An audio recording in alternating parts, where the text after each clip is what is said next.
When people think of Whitney Houston, they remember a voice like no other. A soaring, flawless sound that could reach the heavens and pierce the soul. They remember her elegance, her beauty, her presence on the stage that seemed otherworldly. But Whitney's story was not just about brilliance. It was about struggle, sacrifice, and heartbreak that would eventually consume her. Before diving into the tragedies that defined her later years, we need to understand how she became the icon the world adored.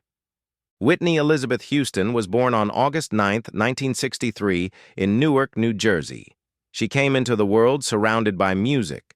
Her mother, Cissy Houston, was a gospel singer who performed with legends like Elvis Presley and Aretha Franklin.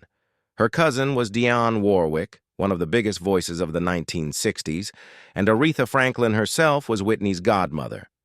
From birth, Whitney was destined for greatness, but her childhood was far from perfect. Newark was a city struggling with racial tensions and poverty, and Whitney's family life was complicated.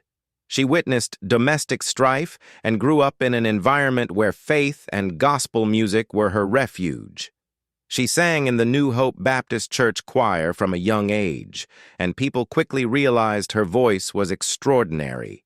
By the time she was 11, she could already command an audience with a maturity that belied her years. As a teenager, Whitney modeled and sang backup for her mother's group. She even appeared on magazine covers, becoming one of the first black models featured prominently in high-fashion publications. But it was her voice that captured attention. At 19, she signed with Clive Davis's Arista Records. Davis, a legendary music executive, believed Whitney had the potential to become the greatest singer of her generation. In 1985, her debut album Whitney Houston was released. It was a phenomenon. Songs like Saving All My Love for You, How Will I Know, and Greatest Love of All topped charts worldwide. She was elegant, wholesome, and immensely talented, what America called America's sweetheart. In 1987, her second album, Whitney broke records, with hit after hit, including I Wanna Dance with Somebody. She achieved something unprecedented: 7 consecutive #1 singles on the Billboard Hot 100, surpassing even the Beatles and Elvis Presley. But her true global breakthrough came with the 1992 film The Bodyguard. Though critics were lukewarm about the movie, Whitney's performance, and especially her rendition of Dolly Parton's I Will Always Love You, became a cultural earthquake. The soundtrack sold over 45 million copies, becoming the best-selling movie soundtrack of all time. Whitney's voice, powerful yet tender, immortalized the ballad.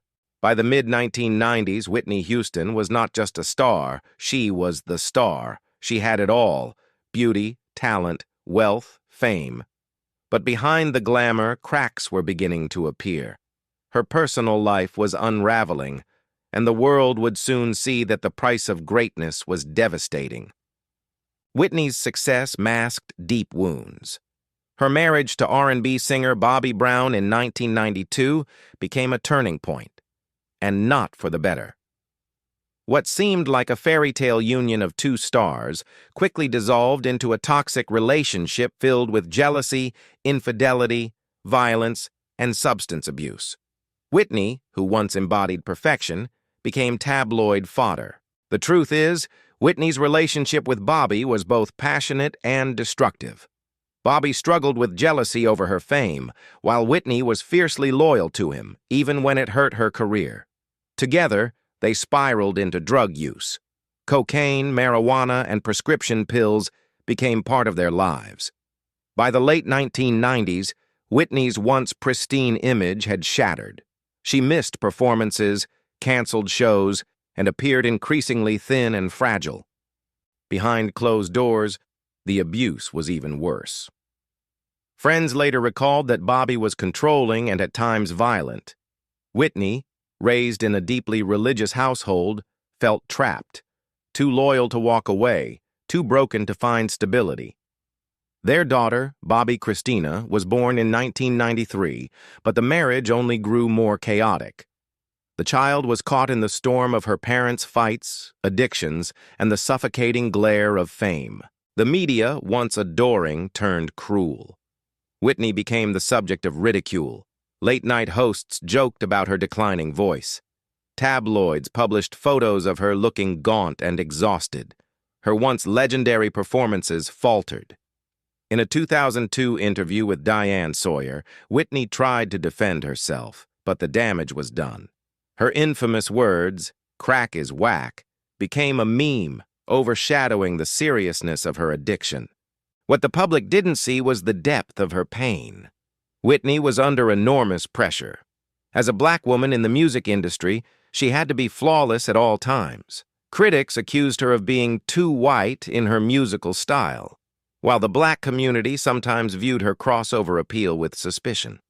She was caught between worlds, expected to be everything to everyone. That pressure, combined with her troubled marriage, fueled her downward spiral. Her friendships also suffered.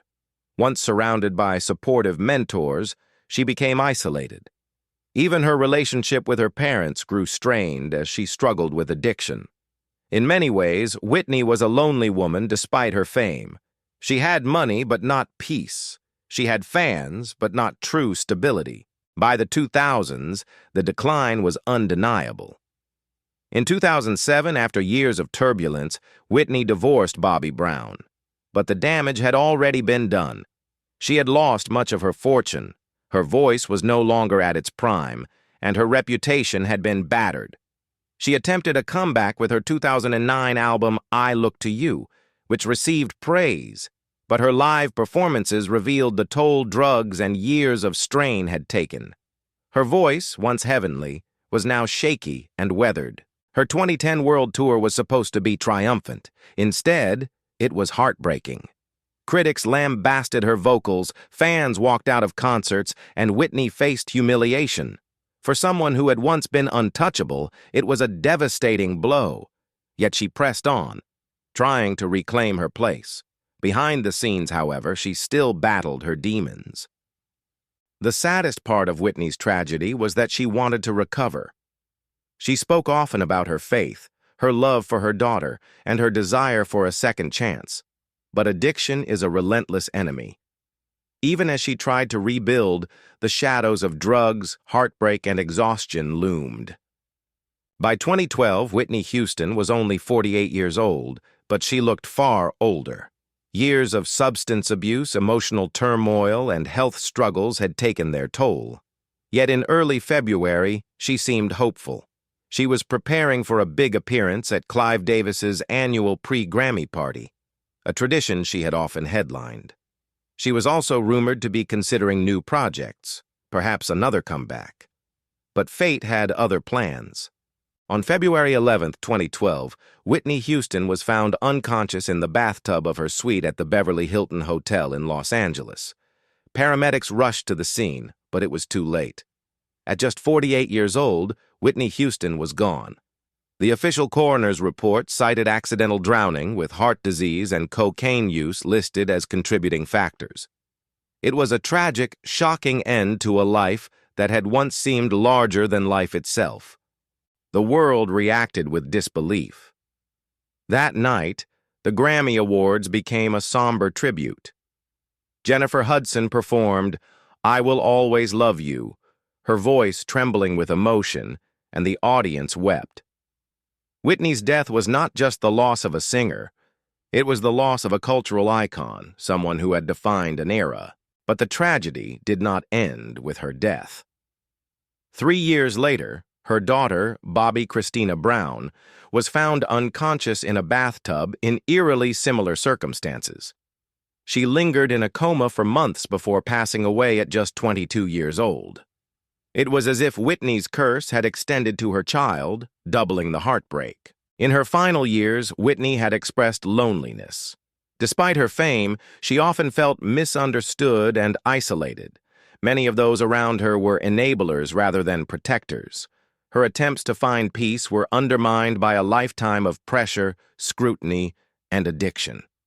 For her fans, the pain of her death was compounded by the knowledge that Whitney's struggles had been visible for years, and yet she had never truly been saved. And yet, Whitney Houston's legacy cannot be reduced to tragedy alone. She remains one of the greatest singers in history. Her 6 Grammy Awards, 22 American Music Awards, and over 200 million records sold testify to her unmatched success. She redefined what it meant to be a pop star, breaking barriers for black women in mainstream music.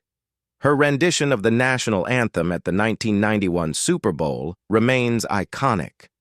Her influence is heard in every powerhouse vocalist who followed, from Mariah Carey to Beyoncé, from Jennifer Hudson to Ariana Grande. But perhaps her most enduring legacy is emotional. Whitney gave the world songs of love, hope, and strength. Greatest love of all inspired generations. I Wanna Dance with Somebody remains a celebration of joy, and I Will Always Love You continues to be one of the best-selling singles of all time, a song that will forever carry her spirit. The tragedy of Whitney Houston is that her life ended far too soon, at only 49. She had the potential for more music, more love, more healing. But her struggles remind us of the human cost of fame. Behind every dazzling performance was a woman carrying pain that few understood. Her story is a warning about the dangers of addiction, the cruelty of public scrutiny, and the fragility of even the brightest stars. Whitney once said, "The biggest devil is me. I'm either my best friend or my worst enemy." In the end, that struggle defined her. But for her fans, she will always be remembered not for her downfall, but for her voice. A voice that was, and still is, simply unmatched.